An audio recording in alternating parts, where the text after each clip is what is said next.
What if an entire civilization's secrets were hidden in plain sight, etched into the very cliffs of a forgotten land?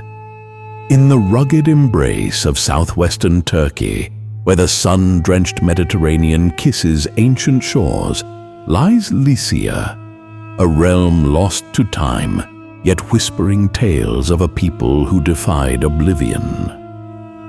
Their legacy, carved into towering rock faces and scattered amongst crumbling ruins, beckons us on a journey, a quest to unravel the enigma of a civilization both captivating and mysterious. Join us as we venture into the heart of Lycia and unearth the secrets of a people who chose to live forever in stone.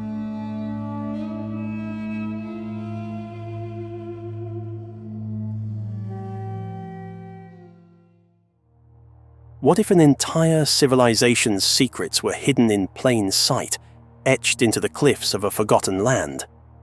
Beneath the sun-soaked skies of southwestern Turkey, where rugged mountains embrace the azure Mediterranean, lies Lycia, a realm steeped in mystery and echoing with whispers of an ancient people. Their legacy, carved into towering cliffs and scattered ruins, beckons us to journey back through the mists of time to unravel the secrets of a civilization both enigmatic and captivating. In the early 19th century, British archaeologist Sir Charles Fellows embarked on a quest that would ignite the world's fascination with Lycia. Navigating treacherous paths and dense forests in 1838, he stumbled upon something extraordinary: cities long abandoned yet remarkably preserved, hidden within the wild landscapes. These were not mere settlements, but elaborate necropolises, cities of the dead, where living rock had been transformed into eternal monuments. What drove these ancient people to carve their stories into stone? The rock-cut tombs of Myra stood out among Fellows' discoveries. Their facades, intricately sculpted to mimic the wooden architecture of Lycian homes and temples, soared up to 7 meters high. Adorned with detailed reliefs that told tales of heroes, gods, and daily life, they were profound expressions of art and belief, connecting the Lycians intimately to the afterlife. Equally astounding was the Nereid monument at Xanthos, rising nearly 12 meters into the sky. Resembling an Ionic temple, this grand tomb was embellished with columns and statues, its friezes depicting scenes of mythological significance and historical events. The craftsmanship in every carved figure spoke of a society that valued aesthetic beauty and possessed sophisticated artistic skills. But how did the Lycians achieve such architectural marvels with tools available over 2 millennia ago? Their remarkable ingenuity and mastery of engineering hold the answers. Utilizing iron and bronze chisels, wooden mallets, and bow drills, they meticulously carved monuments from limestone cliffs. These tools, though simple by today's standards, were products of advanced metalworking techniques, allowing for precision and durability. To move and position massive stone blocks, the Lycians likely employed rudimentary machines that amplified human effort. Levers and wedges facilitated the prying and splitting of stones from quarries. Simple pulley systems and block-and-tackle arrangements enabled them to lift heavy loads to great heights. Sledges and rollers, often aided by oxen or horses, transported materials across challenging terrains. Could they have utilized capstans and winches to haul stones vertically, showcasing an understanding of mechanical principles ahead of their time? Imagine artisans working tirelessly, suspended on sheer cliff faces, each hammer strike echoing through the valleys. The construction processes were monumental undertakings. Building an elaborate tomb could span 1 to 2 years, involving dedicated teams of artisans and laborers.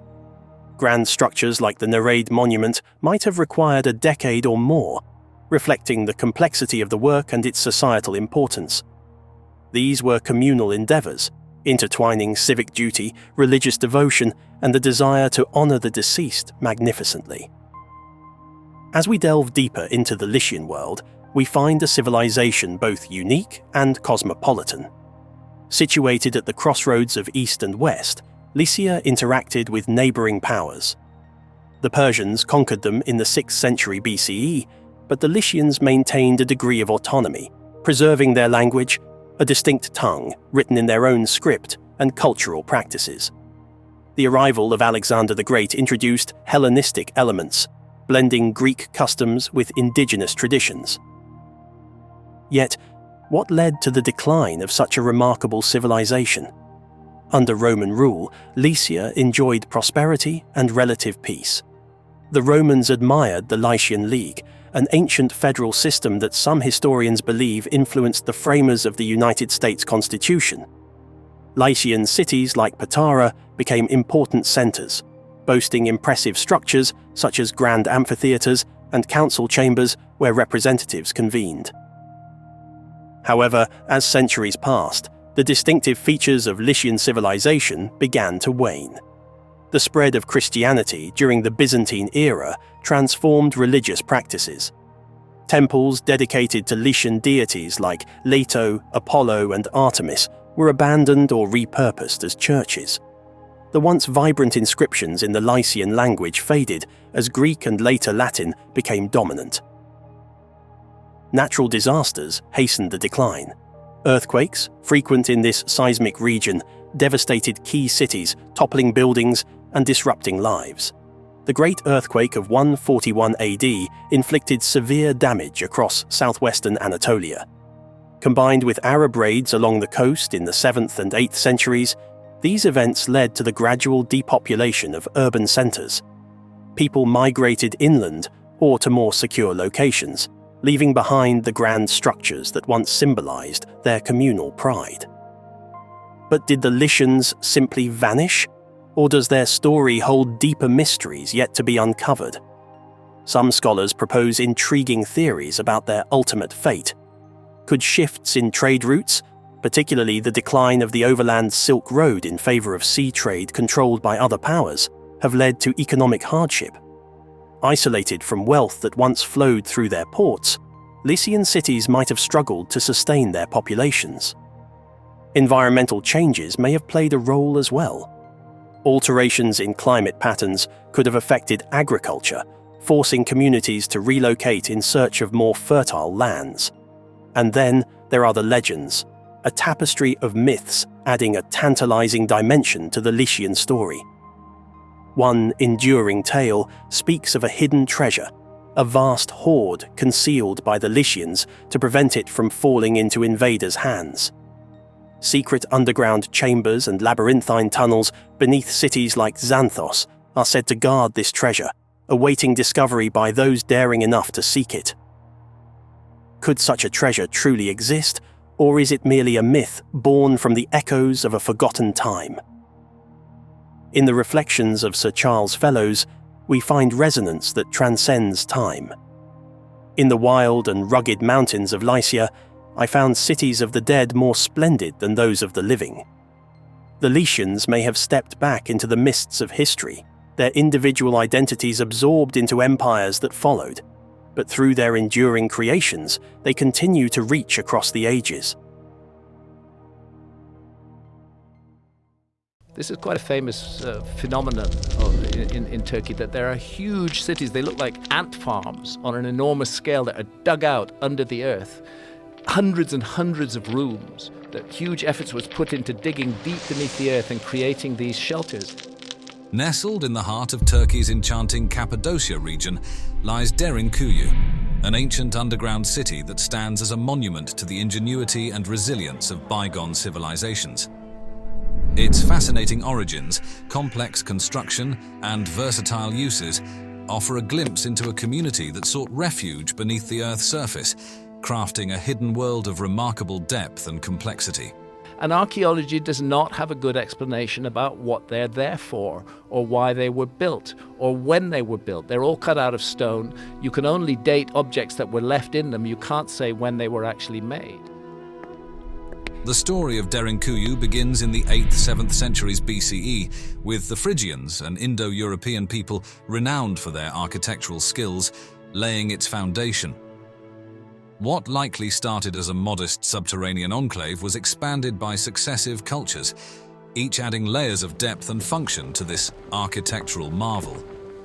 Notably, in the 2nd and 3rd centuries AD, early Christians seeking sanctuary from Roman persecution carved out additional living quarters, worship spaces and communal areas.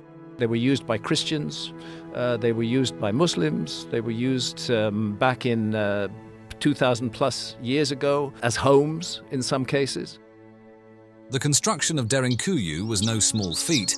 It involved the excavation of approximately 2.5 million cubic meters of volcanic rock, known as tuff, which is soft enough to carve but hardens when exposed to air, ensuring stability for the city's expansive underground structures. Derinkuyu's purpose extended far beyond a mere hideout. It was a bastion during invasions and conflicts in the strategically significant region of Cappadocia. What makes sense of those underground cities to me is that they were built as places of refuge that people could go into during an episode of meteor bombardment during the Younger Dryas. Beyond serving as a refuge, it also offered a complete underground living environment with water wells, food storage, livestock pens, and even a prison. They're fine. They have air vents, they have water, they're incredibly well thought out. Its intricate layout supported a vibrant community life, with residential areas, communal kitchens, and places of worship, reflecting a society capable of sophisticated urban planning and social organization. The city's capacity to house up to 20,000 people, coupled with its advanced infrastructure, including an extensive ventilation system and a complex water distribution network, speaks volumes about the ancient world's architectural and engineering prowess. I spent hours down there just wandering around and looking at this amazing place. Of particular note is Derinkuyu's significance to early Christians who found not just a safe haven, but a spiritual sanctuary within its depths. The numerous chapels and churches adorned with religious symbols and bas-reliefs provided a focal point for community and faith, underscoring the city's importance as a religious retreat. Derinkuyu, an underground world equivalent to an 18-story building below the Earth's surface. This ancient city, carved deep into the Earth to a depth of around 200 feet, provided a year-round comfortable living environment. Thanks to its cooler and more stable temperatures, it's fascinating to think about how it was designed to house up to 20,000 people, along with their livestock and possessions, showcasing an incredibly organized society, adept at managing life's necessities in such a confined yet complex space. With at least 18 levels, Derinkuyu was more than just a series of tunnels. It was a fully functioning underground metropolis.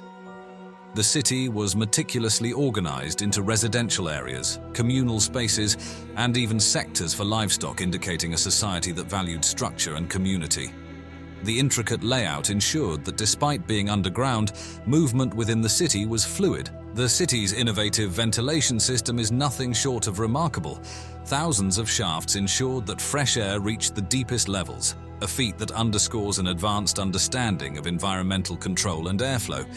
This system was crucial for not only providing fresh air, but also for dispersing smoke from cooking and lighting, maintaining air quality for the large population residing within. But perhaps what stands out most about Derinkuyu are its defensive features.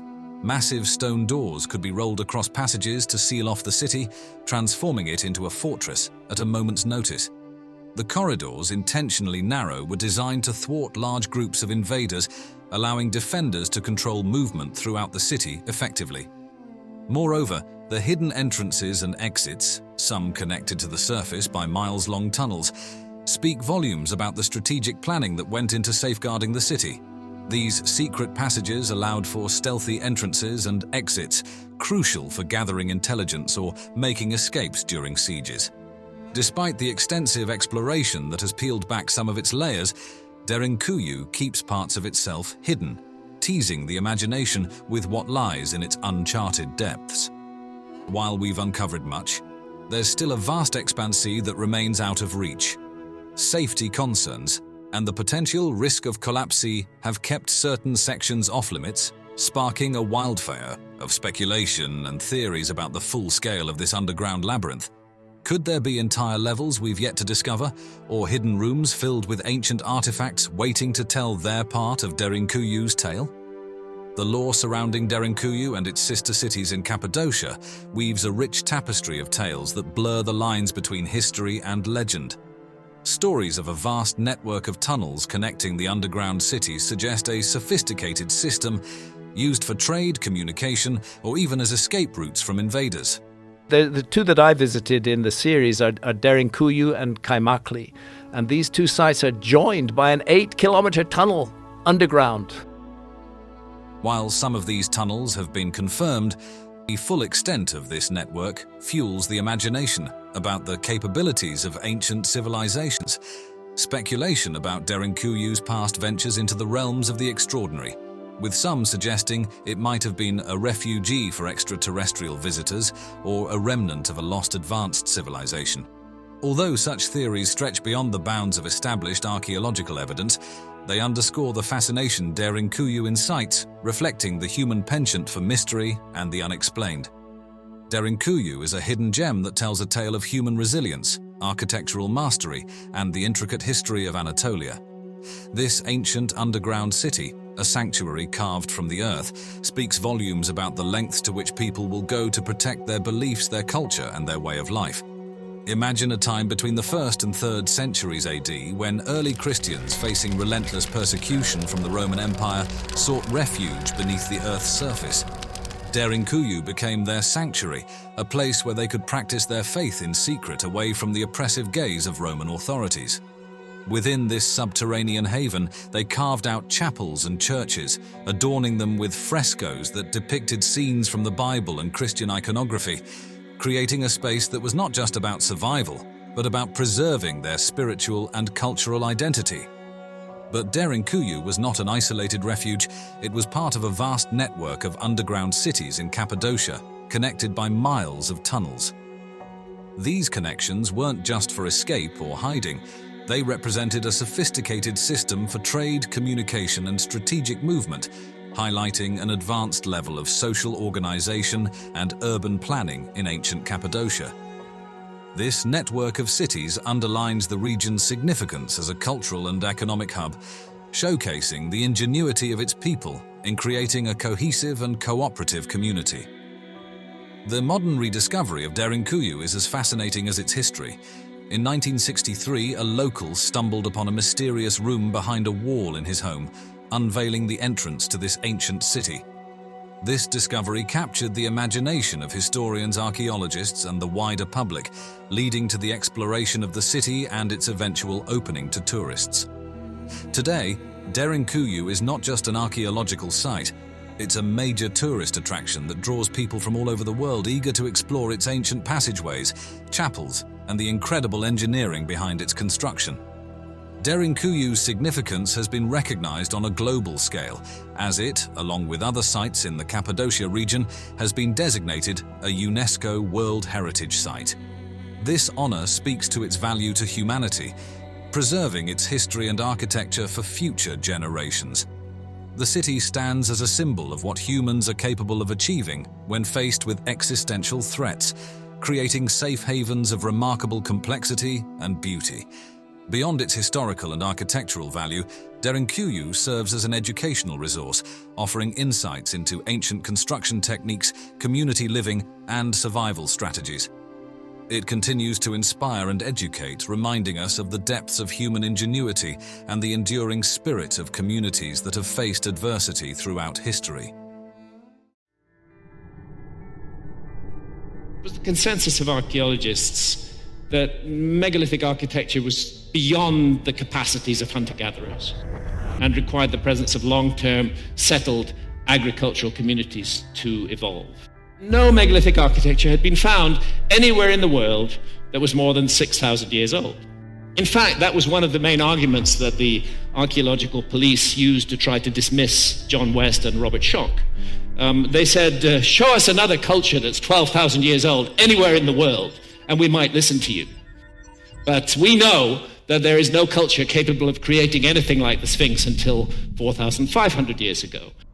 That changed completely with Gobekli Tepe, which is a deliberately buried site, deliberately buried 11,600 years ago, and thus sealed, and thus an intact archaeological scene. And the evidence from Gobekli Tepe is that this site is 11,600 years old. It dates to the end of a period called the Younger Dryas. My goodness, if you're capable of creating these 20-ton megalithic pillars and this huge site, then you're certainly capable of creating the Great Sphinx.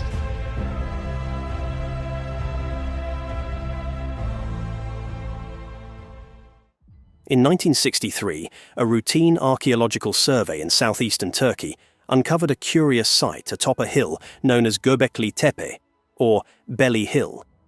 At first glance, the site appeared unremarkable. A scattering of broken limestone slabs lay across the hill's summit, leading researchers to believe they had stumbled upon little more than a medieval cemetery. With nothing to suggest otherwise, they simply made a note of it and moved on.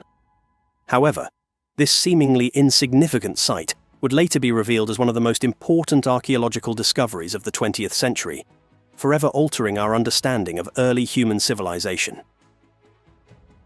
In 1994, German archaeologist Klaus Schmidt revisited the site during his own survey of the region. Unlike those who came before him, Schmidt didn't just move on. Instead, he felt that Gobekli Tepe held a much deeper significance. His intuition proved to be right. Beneath the surface of the hill, Schmidt uncovered an ancient marvel, a series of massive megalithic structures, some reaching as high as 18 feet and weighing up to 50 tons.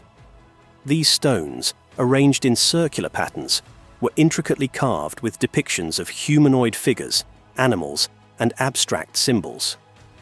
As the excavation continued, something even more astonishing emerged. This site was ancient, far more ancient than anyone had expected. Radiocarbon dating placed its age between 9,600 and 8,200 BCE, making it over 5,000 years older than Stonehenge. Gobekli Tepe was now recognized as the oldest known megalithic site in the world. The question then arose: who could have created this monumental structure over 11,000 years ago, at a time when humanity was still presumed to be in the throes of a hunter-gatherer existence? How did they manage to move these enormous stones and carve them with such precision in an era so long before the advent of writing or advanced tools?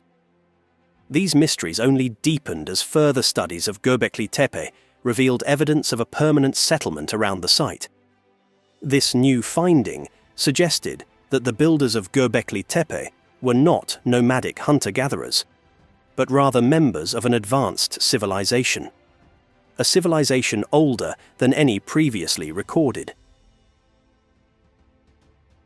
The discovery of Gobekli Tepe not only challenged traditional timelines of human development, but also raised profound questions about the purpose of the site.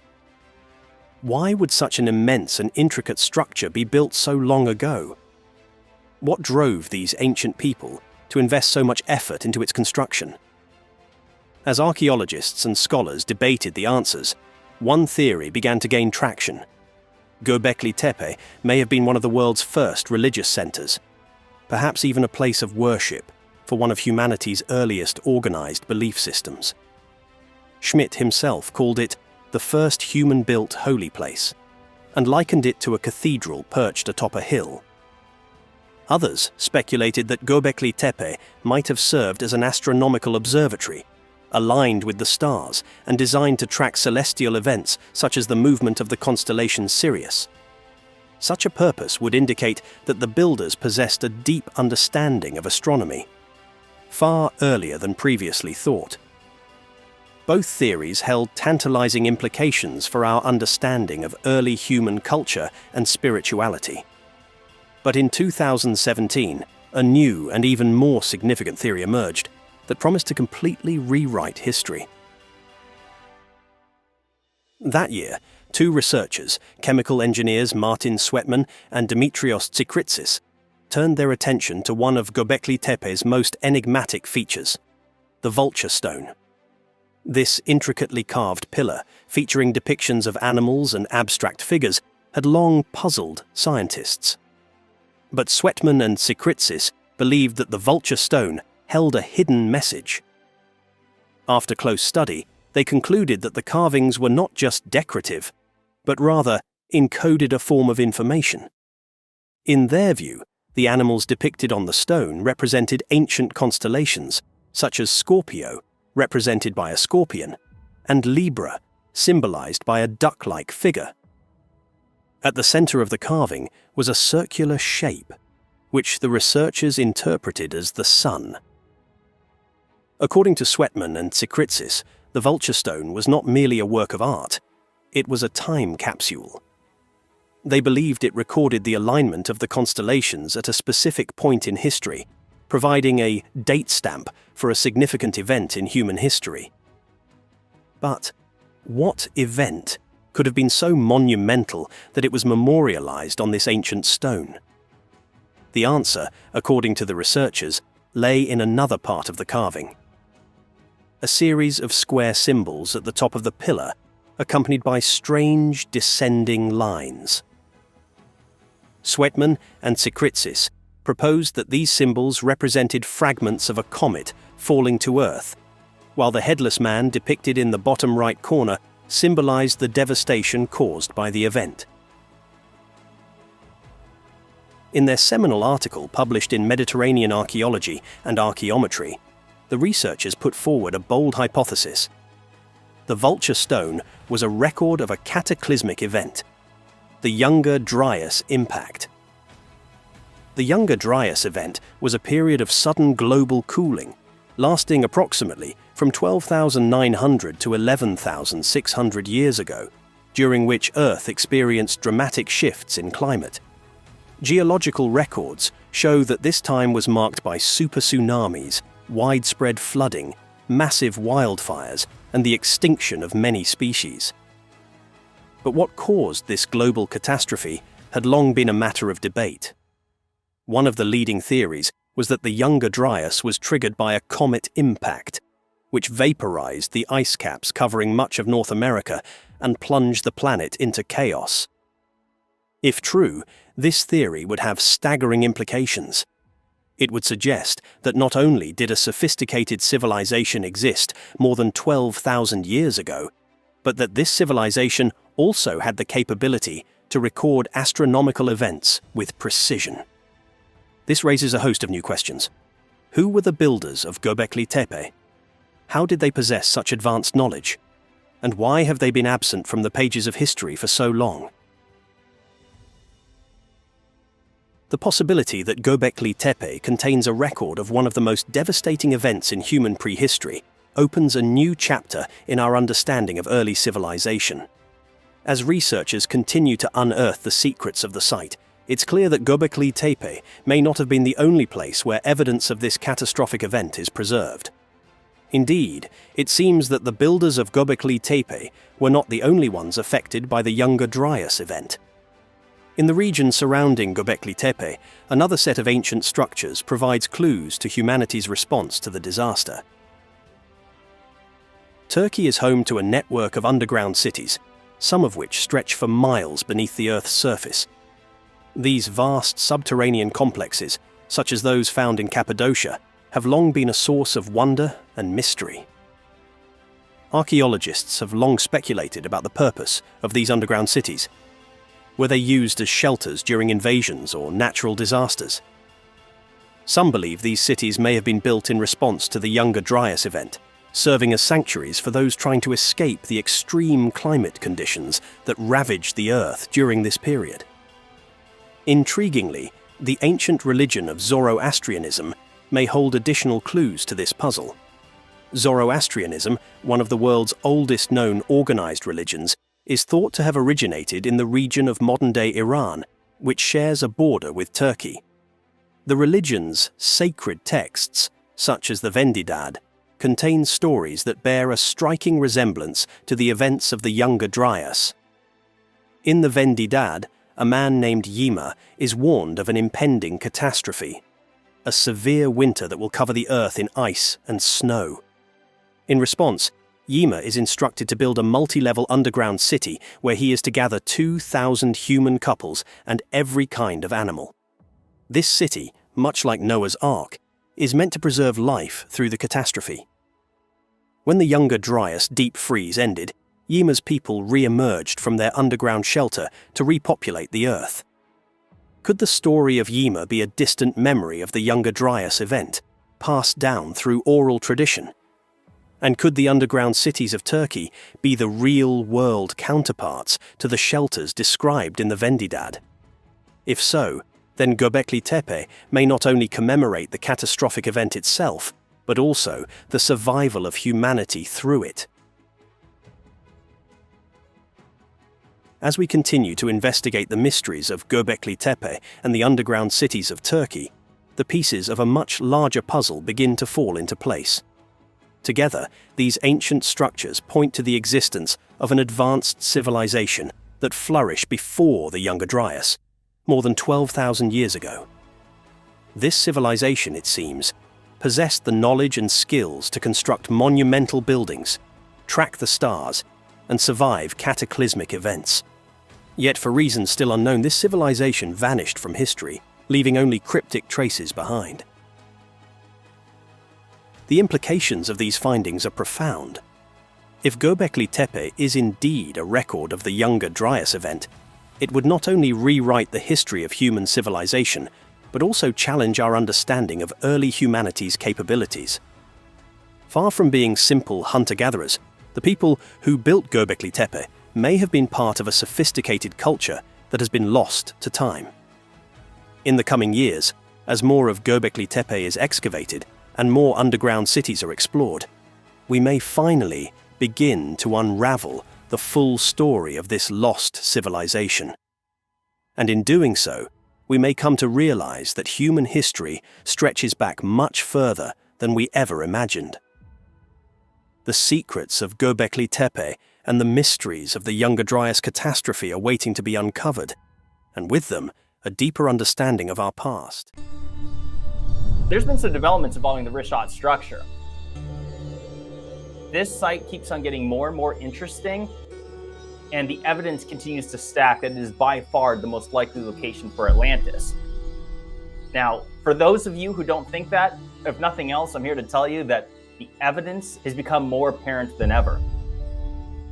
The Rishat structure, often referred to as the Eye of the Sahara, is one of the most captivating and mysterious geological formations on Earth. Situated in the heart of the Sahara Desert, this massive circular formation has intrigued scientists, explorers, and theorists for decades. Its discovery and subsequent studies have led to a wealth of theories and speculation, reflecting the profound mystery surrounding its origin. Was a massive structure once here that suddenly vanished? Could it have had a massive impact on planet Earth? Or could it be an ancient mining site used by perhaps aliens or another advanced civilization? Could humans have had a role in this mysterious formation? The Rishat structure first came to the attention of the scientific community in the 1930s, when French geologist Théodore Monod embarked on an expedition to explore the vast and largely uncharted Sahara Desert. Monod's expedition was primarily focused on geological mapping, but during his travels, he noticed a peculiar circular formation that stood out starkly against the otherwise monotonous landscape of the desert. This structure, visible from higher elevations, appeared as a large bullseye-like pattern in the sand, prompting initial curiosity, but not immediate investigation. It wasn't until the 1960s, during the era of space exploration, that the true scale and nature of the Rishat structure were fully appreciated. Astronauts aboard NASA's Gemini 4 mission captured high-resolution images of Earth, including the Sahara Desert, from space. From this vantage point, the structure was clearly visible as a colossal, circular formation stretching across a significant portion of the desert. These images ignited interest within the scientific community, leading to more focused research and exploration. Upon its discovery, the Rishat structure's origin was the subject of intense debate and speculation. Its nearly perfect circular shape led many to hypothesize that it was the result of a meteorite impact, as such craters often exhibit similar features. However, as scientists began to study the structure more closely, they realized that the truth was far more complex and mysterious. One of the most striking aspects of the Rishat structure is its size. The formation spans approximately 40 kilometers in diameter, making it visible from space and one of the most prominent geological features in the Sahara Desert. To put this into perspective, the structure is roughly equivalent in size to the city of Paris or the entire area of New York City. This immense size, coupled with its nearly perfect concentric rings, added to the mystery and allure of the structure, leading to numerous theories and speculations. Its size is so immense that it can only be fully appreciated from high altitude or space, where it appears as a giant bullseye in the vastness of the Sahara Desert. Detailed geological studies eventually debunked the meteorite impact theory. There was no evidence of the high-pressure minerals, such as shocked quartz, that are typically associated with impact events.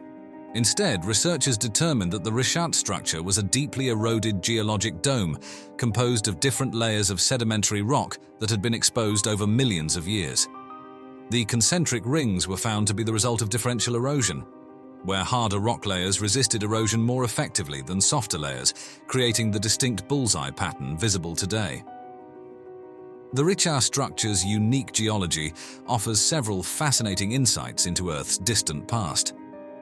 The structure is composed of Proterozoic sedimentary rock, which is estimated to be over 2.5 billion years old, making it one of the oldest geological formations on the planet.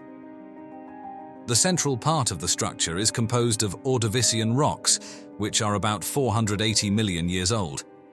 This wide range of geological ages provides a window into the Earth's early history, offering valuable clues about the geological processes that shaped the Sahara region. One of the most visually striking aspects of the Rishat structure is its resemblance to a human eye when viewed from space, a feature that has earned it the nickname Eye of the Sahara. The formation's circular shape, combined with its concentric rings, gives the impression of an eye gazing out from the desert, a phenomenon that has captured the imagination of many and contributed to its mystical aura. While the idea that the Rishat structure was created by a meteorite impact has been discredited, the exact process behind its formation remains a subject of scientific debate. The most widely accepted theory suggests that the structure is the result of a volcanic eruption that never fully breached the Earth's surface. According to this theory, magma from deep within the Earth began to push upwards, creating a domed uplift in the overlying sedimentary rock layers. However, instead of forming a volcano, the magma cooled and solidified below the surface, leading to the gradual collapse of the dome. Over millions of years, erosion exposed the concentric rings that are visible today. Another theory posits that the Rishat structure could have been formed by hydrothermal activity. This process involves the circulation of hot water through rock layers, causing chemical alterations that can lead to the formation of circular patterns. Although less widely accepted than the volcanic theory, it remains a possibility that some scientists continue to explore. The formation of the Rishat structure is also believed to be connected to the tectonic activity that shaped the Sahara region. The Sahara Desert, though largely flat today, was once a much more dynamic landscape, influenced by the movement of tectonic plates. The structure may represent the remnants of a much larger geological process that occurred when the African continent was still undergoing significant tectonic upheaval. The immense size and complexity of the Rishat structure make the idea of human construction seem highly improbable. Spanning a diameter of 40 kilometers, with rings that are perfectly concentric and several kilometers wide, the structure would have required an immense amount of labor, advanced engineering knowledge, and a purpose that remains difficult to conceive.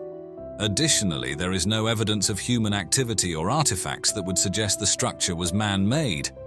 However, some fringe theories have suggested that the Rishat structure could have been an ancient construction, possibly by a lost civilization. These theories are often linked to the legend of Atlantis, the mythical city described by Plato. Proponents of this theory argue that the structure's size, shape, and location correspond to descriptions of Atlantis, leading them to speculate that it could be the remains of this legendary city.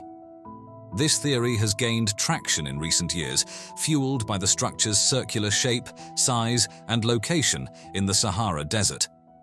The theory suggests that the Rishat structure could be the remains of Atlantis, as described by the ancient Greek philosopher Plato.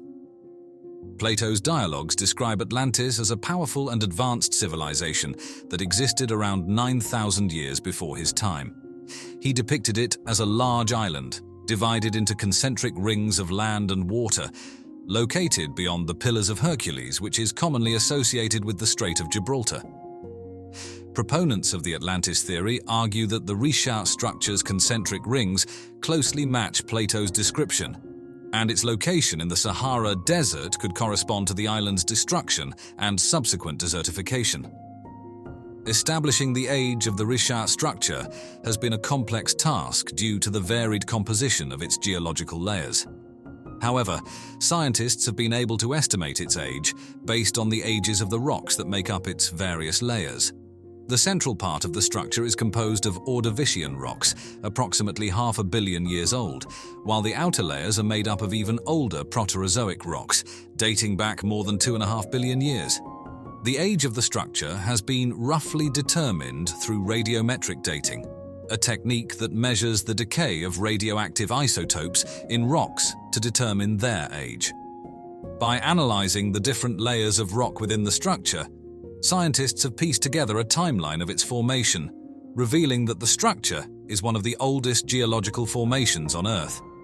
The Rishat structure's resemblance to a human eye when viewed from space has led to various symbolic interpretations. Some theorists propose that the structure was designed by an ancient civilization to serve as a signal or marker, visible from great distances, possibly even to extraterrestrial beings. This idea taps into the broader theme of ancient astronaut theories, which suggest that advanced civilizations or extraterrestrial visitors played a role in shaping Earth's history. The region surrounding the structure is not devoid of interest, both geologically and archaeologically. The Sahara Desert, though largely inhospitable today, was once a lush and fertile region, home to ancient human civilizations and a diverse array of flora and fauna. Evidence of ancient river systems, now long dried up, has been found throughout the Sahara, indicating that it was once a much more habitable environment. While the most widely accepted theory is that the Rishat structure is a natural geological formation, the lack of definitive evidence for its origin has led to various alternative theories. Some suggest that the structure could be the remnants of a massive ancient caldera, the result of a supervolcano that once existed in the region. This theory posits that the structure was formed by a massive volcanic eruption that collapsed the magma chamber, creating the concentric rings seen today. However, this theory is not widely supported, as there is no evidence of volcanic rock or ash in the area. Another theory proposes that the Rishat structure could have been a site of ancient mining activity. The circular shape and concentric rings could have resulted from systematic mining operations, where different layers of rock were removed over time. However, there is no archaeological evidence to support this theory, and it is unlikely that ancient peoples would have had the technology or resources to undertake such a massive project. While these ideas are largely speculative, they highlight the enduring fascination with the Rishat structure and its potential significance in human history. I mean, it's just crazy. We've talked about, alternative theories to how the pyramids were built. Yeah. I'm willing to accept that the Great Pyramid was largely completed by the ancient Egyptians. But remember that the ancient Egyptians tell us in many of their texts that everything they knew was a legacy. It was all an inheritance of the gods, and I don't construe the gods as aliens.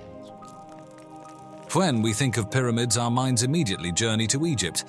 The towering Giza Plateau, with its majestic stone structures, has long captured the world's fascination. But what if we told you that Egypt didn't build the first pyramids? Long before the sands of the Sahara surrounded the grand monuments of the pharaohs, a lesser-known civilization to the south built pyramids that have stood for millennia. Today, these mysterious structures quietly guard their ancient secrets. This is the story of Meroe, an ancient city in the heart of modern-day Sudan, where the first man-made pyramids may have risen and where we begin to unravel a mystery that challenges everything we thought we knew about ancient history. Let us set the scene. We are not in Egypt, but in the vast expanse of the Sudanese desert. Here, nestled in a stark, arid landscape, lie over 200 pyramids, concentrated in a city that once rivaled the grandeur of any ancient Egyptian metropolis. This city is Meroe, the capital of the powerful kingdom of Kush, a civilization that flourished for nearly 1,000 years. But Meroe's legacy is far more than a simple footnote in Egyptian history. It's a place where the lines between myth, architecture, and human achievement blur into one of the greatest unsolved mysteries of antiquity. Our modern awareness of Meroe began in the 19th century when European explorers ventured into the Sudanese desert. In 1821, they uncovered these stunning pyramids, which had been hidden for centuries beneath the sands. The explorers found a cluster of pyramids, some grand and towering, others smaller and more modest, yet all steeply angled with narrow bases, distinctly different from the broad, sloping forms of Egyptian pyramids. And while Egypt's pyramids were grand tombs for pharaohs, Meroe's served a different purpose. They were built for nobles and royals alike. But when exactly were these pyramids built and why? Archaeologists determined that Meroe's pyramids were constructed between 300 BCE and 350 CE, during a time when the Kingdom of Kush was a powerful force in Africa. This makes Meroe's pyramids younger than Egypt's Old Kingdom pyramids, but their purpose and design remain equally as fascinating. Many scholars theorize that Meroe's architectural style was influenced by earlier structures from the region, potentially dating back even further. Transporting the massive stones used to build these pyramids was no small feat. Some of the stones were quarried from sites over 25 miles away and weighed several tons. How could an ancient civilization lacking modern tools and technology achieve such monumental tasks? The logistics of transporting and constructing these structures in an unforgiving desert environment continue to puzzle researchers. To put this in perspective, the Great Pyramid of Giza contains stones weighing up to 80 tons, whereas the largest pyramid at Meroe, the Pyramid of Amenishaketo, used stones weighing between 1 and 2 tons. While lighter, these stones were no less challenging to transport, raising questions about how these ancient builders accomplished such feats. What's more intriguing is that Meroe's pyramids were built in a different context than those of Egypt. While Egyptian pyramids served as grand burial tombs for kings and pharaohs, the pyramids at Meroe were constructed for a broader group of nobles, queens, and princes. But why did the people of Meroe embrace pyramid building at all? Inside the tombs of Meroe, archaeologists found a remarkable fusion of Egyptian and African symbolism. Hieroglyphics and carvings covered the walls, but the faces depicted were distinctly African, signifying a culture that blended Egyptian influences with its own deep-rooted identity. Meroe wasn't merely a reflection of Egypt, it was a civilization that commanded power and respect in its own right. Stretching over 600 miles along the Nile, the Kingdom of Kush became a dominant force in trade and culture across northeast Africa. Yet the pyramids of Meroe raise more questions than they answer. Why, after centuries of success, did the Kingdom of Kush turn to pyramid building? Some scholars believe these pyramids were intended to strengthen Meroe's political and spiritual power, symbolizing divine kingship and cementing the kingdom's claim to leadership in the region. Others argue that they served as a tribute to Egyptian influences, while the most radical theory suggests that Meroe may have been the true originator of pyramid building. Let's consider this possibility. Recent archaeological evidence has revealed older, smaller pyramid-like structures in Sudan, dating as far back as the 8th century BCE, long before the construction of Egypt's famous monuments. These burial mounds, known as tumuli, could have evolved into the grand pyramids we see at Meroe today. Could it be that Egypt's most iconic structures were influenced by the Kushites rather than the other way around? It's a theory that challenges the traditional narrative of history, suggesting that Meroe's civilization may have pioneered innovations long before their Egyptian neighbors. As we dig deeper into the sands of history, the mysteries surrounding Meroe's pyramids only grow. Could the origins of pyramid building lie not in Egypt, but in this forgotten kingdom to the south? Meroe was more than just a city of pyramids, it was a thriving center of industry and trade with remarkable advancements that rivaled many other ancient civilizations. One of Meroe's most significant achievements was its mastery of ironworking. Scattered across the landscape, archaeologists have uncovered iron furnaces, a testament to a sophisticated industry that flourished long before many other ancient civilizations had harnessed such technology. This begs the question, how did the Kingdom of Kush develop these advanced techniques? Some believe that the iron was used to forge weapons, providing the Kushite warriors with a formidable edge in battle. Others argue that Meroe's iron was used for agricultural tools, enabling the cultivation of vast swathes of fertile land along the Nile, and allowing the kingdom to sustain its growing population. But perhaps the most intriguing theory suggests that Meroe's iron products were traded far and wide, reaching the Mediterranean and perhaps even India, indicating that this kingdom played a central role in the ancient global economy. Equally fascinating is Meroe's sophisticated water management system.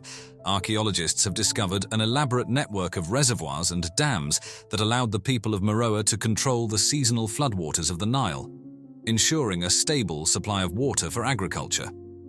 This level of engineering sophistication was far ahead of its time, surpassing even some of the water management techniques used in Egypt. Could it be that Meroe, not Egypt, held the key to ancient water engineering?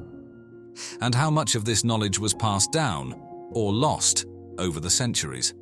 But not all of Meroe's mysteries come from clear evidence. Some of the most tantalizing questions remain shrouded in conspiracy and speculation. One popular theory suggests that Meroe's decline was not a result of natural collapse but of deliberate sabotage. After the Romans conquered Egypt, could they have seen Meroe as a threat? Did they systematically erase this powerful kingdom from history to secure their dominance over the Nile region? This theory becomes even more intriguing when we consider the state of the pyramids themselves.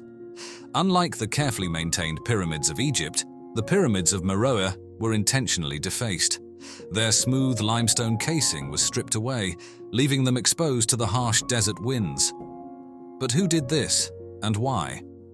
Was it Roman forces seeking to obliterate Meroe's legacy, or was there an internal conflict that led to the destruction of these grand monuments? Then there are whispers of a lost treasure buried within the pyramids, a fortune that has yet to be discovered. But perhaps the most valuable treasure Meroe has to offer is not gold or jewels, but knowledge. The understanding of an ancient world that continues to challenge everything we thought we knew about history. The pyramids of Meroe may not be as famous as the pyramids of Giza, but they are more numerous and cover a broader landscape that once teemed with life and activity. The construction techniques, while different, display an ingenuity that rivals that of Egypt's builders. And while Egypt's pyramids were built for a select few god-kings, Meroe's were designed for a wider range of society, reflecting a more diverse and inclusive social structure. Mystery, intrigue, and a lost civilization waiting to be rediscovered. This is the true legacy of Meroe. As the sands continue to shift over the ancient city, they may one day reveal even more secrets about this extraordinary civilization. Could it be that Meroe, not Egypt, is where the story of pyramids and so much more truly began? Like many travelers before me, I too have reached the gates of Timbuktu. Timbuktu the mysterious, Timbuktu the holder of secrets, Timbuktu the center of knowledge. Timbuktu was one of the wonders of the ancient world. It was a type of Shangri-La or Atlantis, where people thought that there was a land beyond the deserts of the Sahara where gold lined the streets, and it was a type of sumptuous kingdom. Beneath the scorching sun and swirling sands of the Sahara Desert lies a city whose very name invokes mystery and wonder, Timbuktu. Once a beacon of trade, knowledge, and wealth, today it is known by few, understood by even fewer. Yet, Timbuktu is not just a relic of the past. It is a testament to human ambition, ingenuity, and survival in one of the harshest environments on Earth. But how did this fabled city come to be? How could a thriving center of wealth and knowledge emerge in the heart of a seemingly inhospitable desert? Timbuktu has different phases within its existence, and all of the groups participated in the different phases of development. Our journey begins in the early 14th century, during the reign of the Malian emperor Mansa Musa. His wealth was so immense that his pilgrimage to Mecca reportedly devalued gold in regions he passed through. Yet Musa's most enduring legacy was not his riches, it was the flourishing of Timbuktu, a city destined to become a hub for commerce and scholarship. The first mystery of Timbuktu, however, lies not in its origin, but in what was discovered centuries later. In the early 19th century, European explorers, lured by tales of an elusive golden city, crossed the Sahara in search of wealth. What they found, instead, was an ancient city built from colossal blocks of stone and mud brick. Structures like the Jingwerebbe Mosque and Sankore University stood as monumental testaments to human craftsmanship, their towers defying the desert's harsh elements for centuries. The first question emerges here: how were these structures built? Some of the stones used in Timbuktu's buildings weighed up to 2 tons and were transported from quarries more than 30 miles away. Modern engineers remain puzzled by how this was achieved without advanced machinery. How could ancient builders move such massive stones across the unforgiving landscape of the Sahara? Did they possess knowledge that modern civilization has lost? This mystery is the first clue to Timbuktu's mysterious past. An engineering prowess seemingly out of place in a desert that by all accounts should have made such construction impossible. They found that there were these actually very, very sophisticated, very complex mud brick structures on a very large scale. But as we look deeper into Timbuktu's history, we discover something even more astonishing. By the 15th century, Timbuktu had become a thriving intellectual hub, housing some of the greatest libraries in the world. Manuscripts covering subjects such as astronomy, mathematics, medicine, and law were studied and preserved here. Scholars from across the Islamic world traveled to this remote city, transforming it into a center of learning that rivaled some of the greatest educational institutions of the time. And yet, one question lingers. How did such an intellectual center thrive in a place so isolated? It became an intellectual center because the scholars generally were traveling with the caravans. Was it simply Timbuktu's strategic location along trade routes, or could there be something more? Some researchers believe that Timbuktu's placement precisely at the edge of the Sahara and along the Niger River may have held deeper significance. Could ancient civilizations have chosen this location based on an advanced understanding of geography or even astronomy? A provocative theory suggests that Timbuktu might lie on one of the Earth's natural energy pathways, ley lines, that have been revered by ancient cultures across the world. Could its success as a city of knowledge and wealth have been linked to its placement on one of these energy nodes? As we ponder these questions, another mystery unfolds. Recent discoveries have revealed that many of the original manuscripts from Timbuktu's libraries, some dating back over 700 years, are missing. Where did they go? Were they destroyed or were they stolen? Whispers of a conspiracy emerge here, an organized effort perhaps by European colonial powers to seize and suppress Timbuktu's ancient knowledge. Some believe the manuscripts were hidden by local scholars to protect them from invaders, and that their secrets remain buried, known only to a select few. Today, historians and treasure hunters alike search for these lost manuscripts, hoping to unlock the wisdom they contain. But this brings us to an even greater mystery. What exactly was in these manuscripts? Could they have contained knowledge that the world wasn't ready for? Advanced technologies or philosophies that challenged the dominant worldviews of their time?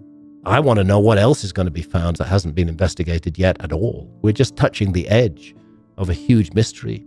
Were these manuscripts lost to history or intentionally kept from the world?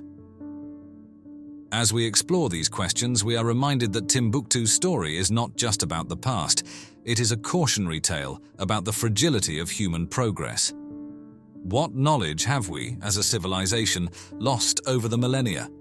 Could the lost wisdom of Timbuktu have changed the course of human history? As we dive deeper into the story of Timbuktu, an unsettling thought begins to emerge. What if the true wealth of this city was not in gold, but in knowledge? And what if that knowledge was too dangerous for the world to possess? Timbuktu's scholars compiled manuscripts on topics ranging from astronomy to medicine, from theology to mathematics. By the 15th century, Timbuktu housed an estimated 700,000 manuscripts, forming one of the largest intellectual archives of the time. But here's where the mystery deepens. Much of this vast collection has vanished. Entire libraries were raided, collections disappeared, and even today, many manuscripts remain unaccounted for. Some of the surviving texts mention ideas that seem far ahead of their time, such as advanced mathematical concepts and detailed astronomical observations. There are even cryptic references to knowledge of the cosmos that surpasses what we believed was understood in the 14th and 15th centuries. Could it be that Timbuktu's scholars possessed knowledge far beyond what we know today? And if so, who or what was responsible for the suppression of this information? Some researchers point to the colonial history of Africa. As European powers began their conquest of the continent in the 19th century, they systematically dismantled much of the region's cultural heritage. And there are rumors that the French in particular seized many manuscripts from Timbuktu and shipped them back to Europe. Others suggest that these texts were deliberately hidden or destroyed because they contained information that could challenge the scientific revolution taking place in Europe. The truth remains elusive, but what we do know is that Timbuktu's intellectual legacy has only been partially uncovered. Many of the remaining manuscripts are locked away in private collections, deteriorating from neglect. Could these hidden texts hold the answers to the mysteries that still surround Timbuktu? But the intrigue does not end with the manuscripts. Archaeologists working in the region have uncovered ruins of other ancient cities near Timbuktu, suggesting the area was part of a larger, interconnected civilization. Some of the stones used in Timbuktu's structures weigh several tons and were transported from quarries miles away. How could these feats of engineering have been accomplished without modern machinery? And could there be a connection between the builders of Timbuktu and the ancient Egyptians? Adding to the mystery, some of these structures remain unfinished, as though the builders abruptly stopped their work. Why would a city so rich in knowledge and wealth suddenly fall into decline? Environmental changes may provide part of the answer. As the Sahara continued to expand, trade routes shifted, and the resources that once sustained Timbuktu dwindled. But others suggest that external forces may have played a role. Some theorists argue that jealous foreign powers or even secret societies conspired to bring about the city's downfall.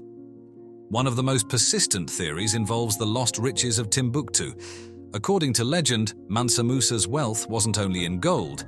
He may have possessed ancient artifacts and manuscripts from a forgotten civilization.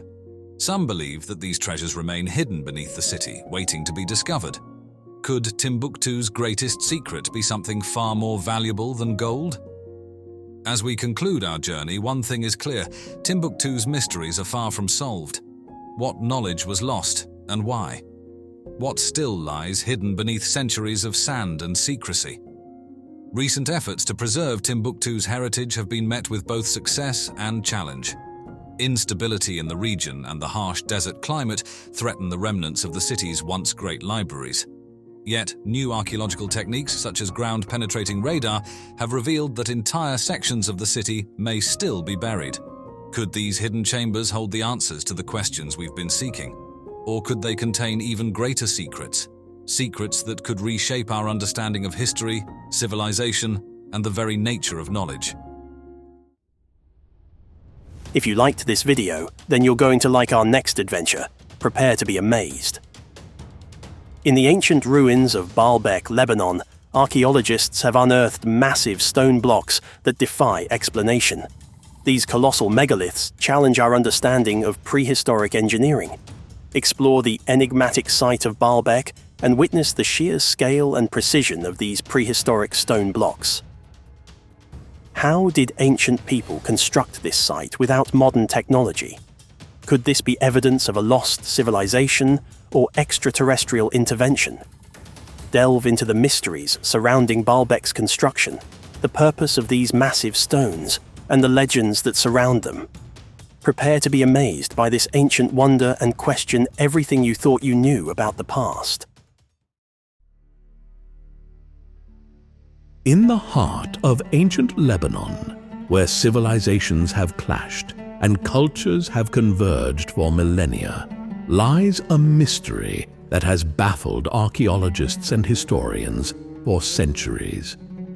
Baalbek, a place where stones weigh more than jumbo jets, where precision engineering seems to defy the limits of ancient tools, and where whispers of forgotten technologies echo through the ages. Join us as we journey to this enigmatic site where the past refuses to remain buried. We'll delve into the secrets of the megaliths, explore the theories that attempt to explain their existence, and confront the enduring question: how did ancient builders achieve the impossible?